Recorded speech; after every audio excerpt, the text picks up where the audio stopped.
Open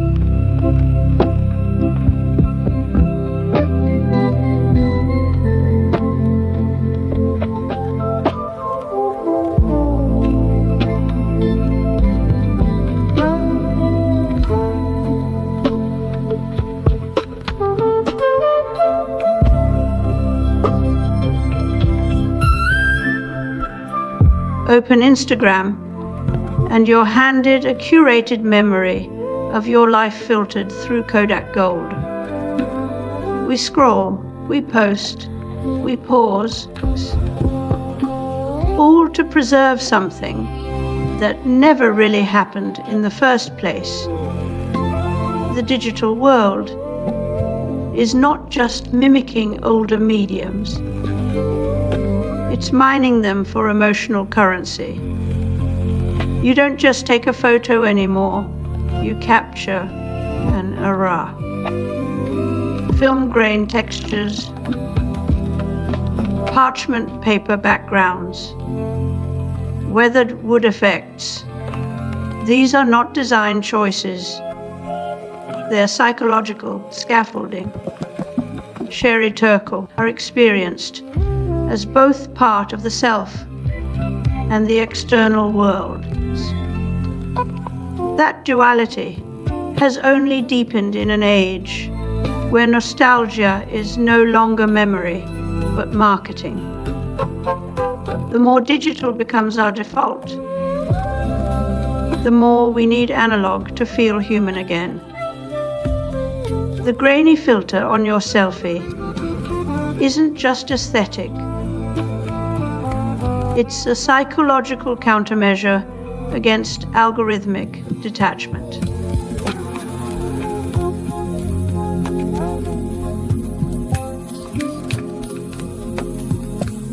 Digital memory transforms how we archive identity and history, embedding personal and collective experience in algorithmic flows.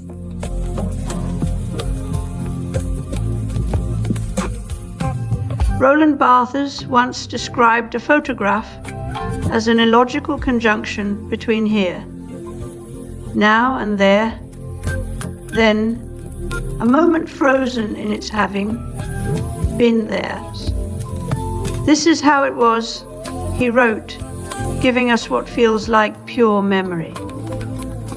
But today, the same mechanism has been opted into something else entirely. A photo no longer proves presence. Instead, it becomes part of an aesthetic strategy. We don't look at photos to remember. We filter them to feel remembered. Barthes' punctum, that detail which pierces the observer, no longer emerges organically. It's generated algorithmically, like a throwback filter engineered to trigger emotional response. These tools don't preserve memory. They manufacture it. The grain of film, the haze of old lenses, the slight misalignment in compositions, all now reduced to aesthetic choices selected for engagement metrics, rather than genuine recollection. But here's the twist. When platforms deploy these aesthetics, they're not just offering tools. They're shaping how we remember ourselves. The past becomes a product. Vintage filters don't recover time lost. They flatten it into something sellable. What we once used to capture authenticity now functions as a branded experience of nostalgia.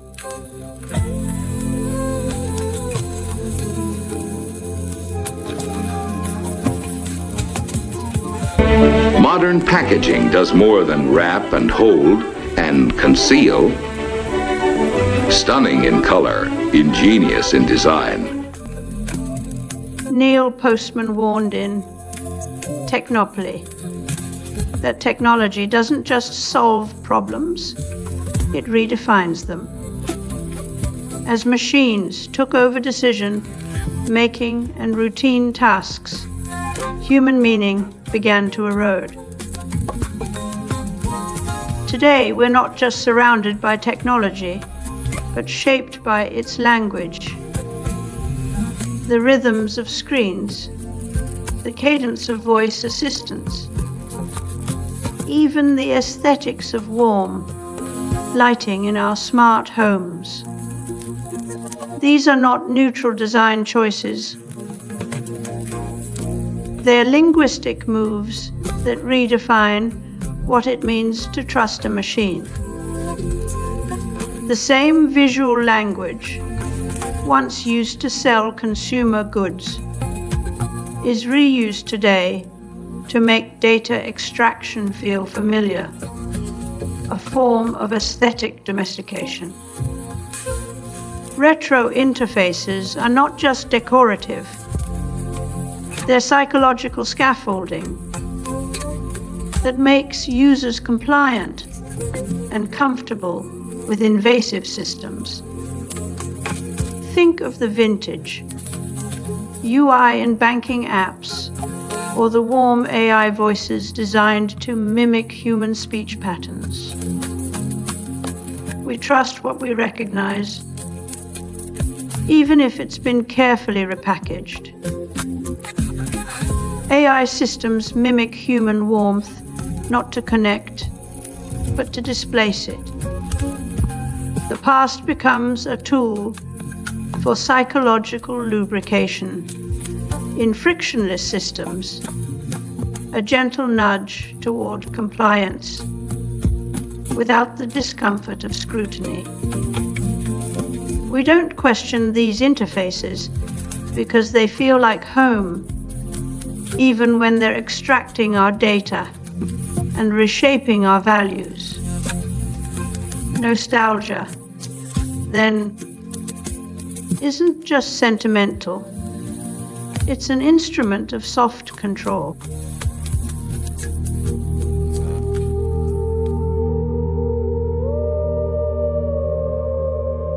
We have a new human being, and that's Chris Potter of Memetics Corporation, a new synthesizer, the Yamaha DX100, and a new computer, the Commodore Amiga.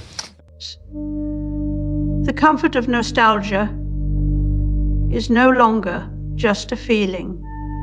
It's engineered into our interfaces, designed to soothe anxiety in an unpredictable world. But when we mistake simulation for sentiment, what do we lose? Consider the OSU study. STEM students using AI tools show measurable cognitive declines. Their ability to problem solve without guidance erodes, not because they are lazy, but because the brains no longer need to engage deeply. When every interface offers a warm embrace of familiarity, think after the archival break. Consider Anoka County's AI call screening system. It mimics empathy, not to understand, but to respond. A machine with a warm voice, polite pauses, and empathetic intonations is no substitute for real human care. This outsourcing of feeling into algorithmic aesthetics reveals a deeper shift. We no longer value the labor behind emotion, only the result. Emotional labor becomes aesthetic labor, flattened into scripts and datasets.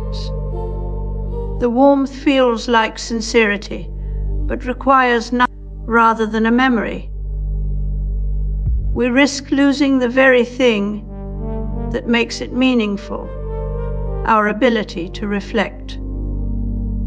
When every button feels like home, but demands nothing of us, critical thinking atrophies. The cost is not just in cognition, but in culture. Van Gogh once wrote about how photography flattened character into pose and chemical process. Now AI flattens feeling into scripts and sentiment tags. In this new era, the machine doesn't just mimic warmth. It becomes warm without having to be real. We are left